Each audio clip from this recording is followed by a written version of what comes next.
Hi, it's Jane with Scraptastic Yarns podcast, and today's podcast is going to be a little bit different. There will be no what intonation because I simply don't know if that falls under the guidelines of COPPA or not. We're going to discuss that in a minute. The only thing that I have finished is I did do a blanket for prayer shawl. And this is with that burlap blanket yarn, using half double crochets. I simply chained across my chair. I use that for a lot of measurements, so to speak.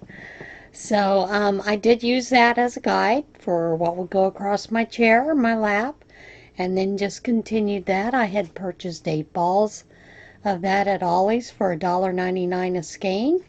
So that is basically what I did, is I used those skeins until I was done, and I had maybe 1.5 feet left. To the trash it went. I'm no longer keeping those kind of scraps, just because I don't use blanket yarn that often. I did start you may have seen this as a single strand of baby yarn, but I was getting frustrated with it because it wasn't going anywhere. I think I've reached a point I don't want to work with baby yarn for certain things anymore. So I ripped that out, restarted the every which way, and I am holding 2 strands together, and I'm loving it because it's going fast. Yeah, that's where we're at. This past week I have been doing a lot of administrative stuff for some of the different organizations that I work with. So I have not had a whole lot of time for crochet, sewing, those kind of things. Now, the big elephant in the room is the COPPA regulations that the FTC is going to be putting in place as of January the 1st of the new year, in which they have stated in their videos online and at some of the meetings that they will go after individual YouTube creators, video creators, for anything that appeals to a kid. Anything that appeals to a kid refers to a child in the U.S. who is 13 years and younger. It also applies in other countries for different ages, since we don't know what their ages are. It is going to affect Twitch, Periscope, Mixer, Twitter, Instagram, anywhere a video can be put up, or anything that might appeal to a child. There are some videos on YouTube that describe what the regulations are, such as stories, music, cartoons, characters, toys. Here's the big problem. The way that the regulation is worded is it is so vague. If you were to take a moment and actually think about what might appeal to a kid. I'm going to use Jonah of Jonah's Hands as one example. Jonah knew he wanted to learn to crochet. His foster mother / adoptive mother does not crochet. She does not knit. She turned to YouTube to teach Jonah how to crochet, along with some other things that she had available to her. Jonah is, I believe, 9 going on 10. Do you think that just Jonah alone will appeal to kids? Crocheting appealed to Jonah. He wanted to learn to crochet. This is going to affect all crafts, all arts. If you put on videos to show how to draw, how to paint, how to work with polymer clay, making reborn dolls, fixing up dolls, making any kind of toys, whether they're for children or adults, collectibles, if you collect anything. Now let's use Jake as an example. And Jake, I'm sorry I'm throwing all you guys under the bus. Jake has been in many live streams with some of our crocheters and knitters. He has blatantly told us right up front he is not old enough to have a channel, which means he's most likely under 13 or a parent will not give him the permission needed to start a channel. He bakes, he cooks, he crochets. He's interested in all those things. Do you think cooking shows, cooking videos, baking videos might appeal to Jake? Yes. What music artist do kids listen to? I think you can see where I'm talking about where the regulations, because they are so vague, cross everybody that uses or makes content for YouTube, Twitch, Mixer, Periscope, Patreon, Twitter, Instagram, Facebook. These are federal trade communications regulations, government regulations. So are they going to extend to broadcast stations? It is so broad, it could go after anyone and everyone that they think it appeals to a child. Per video, $42,000, $500,000, $5,000, something. It's crazy.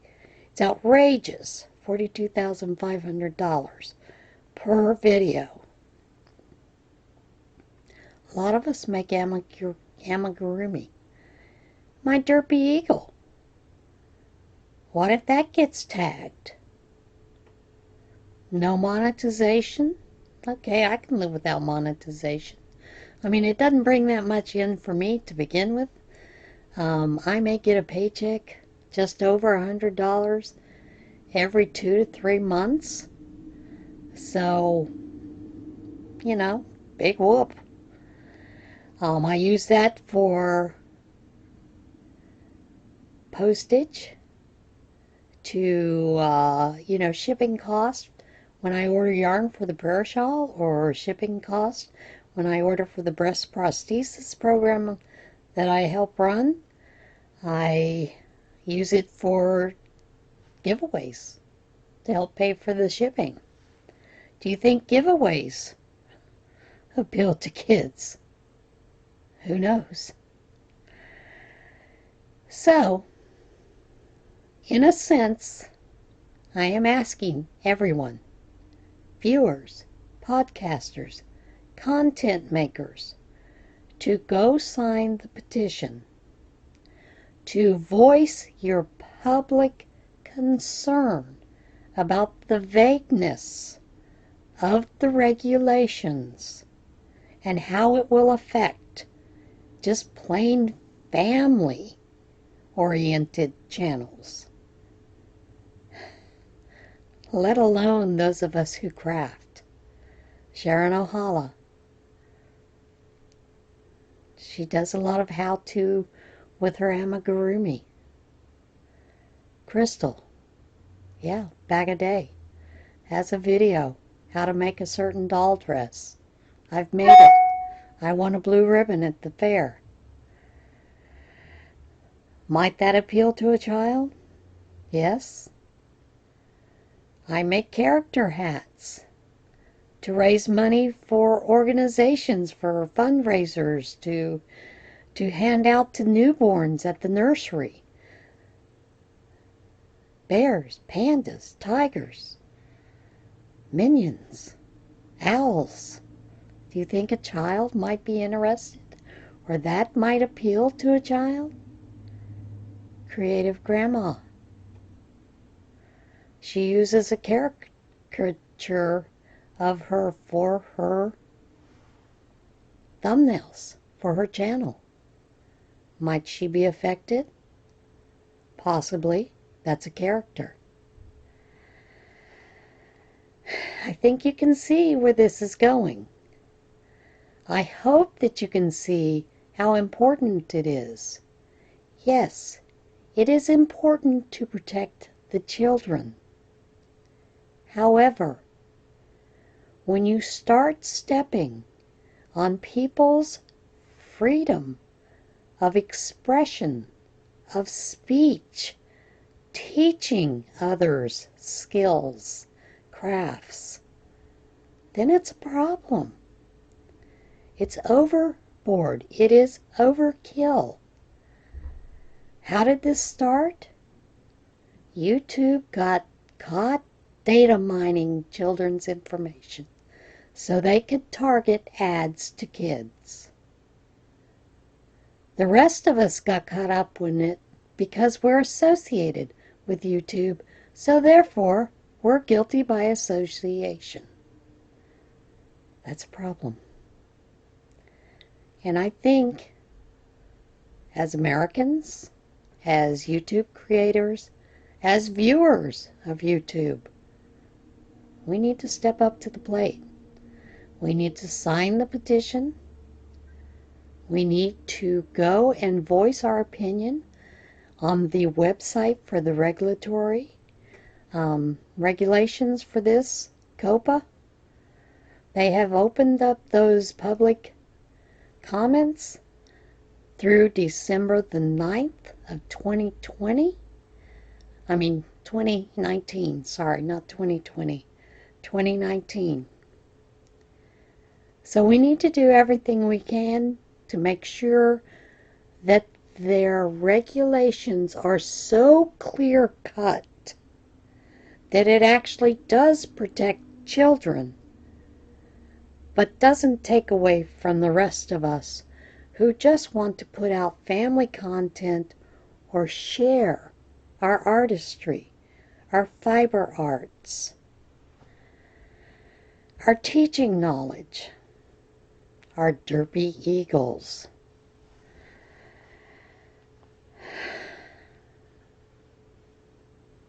Just trying to stay calm, folks.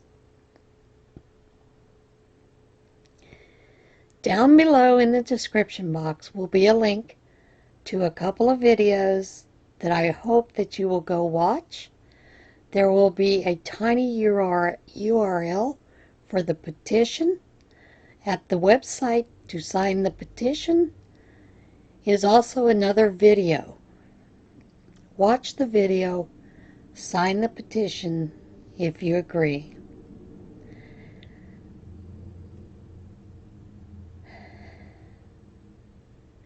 There will also be a link to the regulation department of the government for you to file and write out a public comment on the COPPA regulations. I will also include a address where you can send letters in for that, because quite honestly, the few times I've gone to the government website, like usual, it's not working. It's crashed. Maybe due to the demand of people writing in comments. Maybe you'll get through.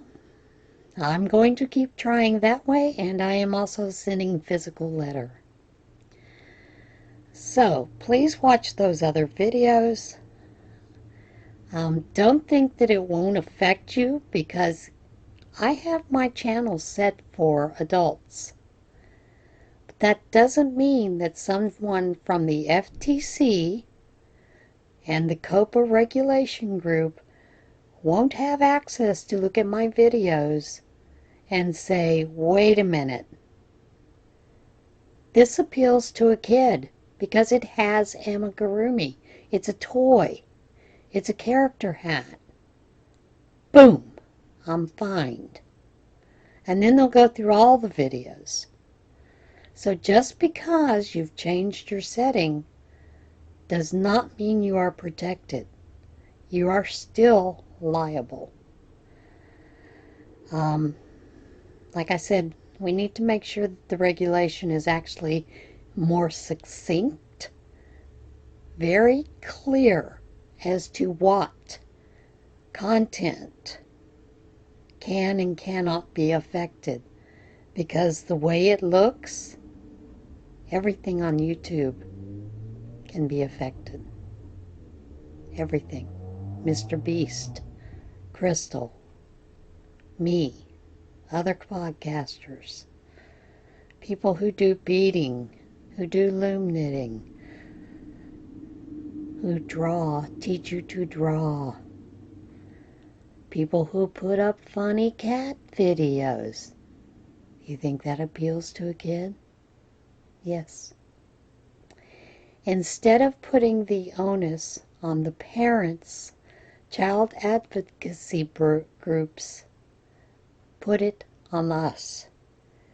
And quite honestly, it is the parents' job to manage what their child watches, what their child sees, what their child reads and is exposed to. All right, I've had my say. Remember,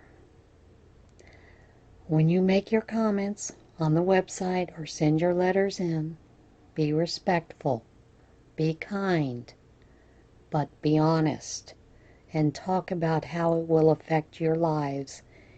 If you come to YouTube one day and you can't watch a video on how to do something, it's as simple as that. Bye.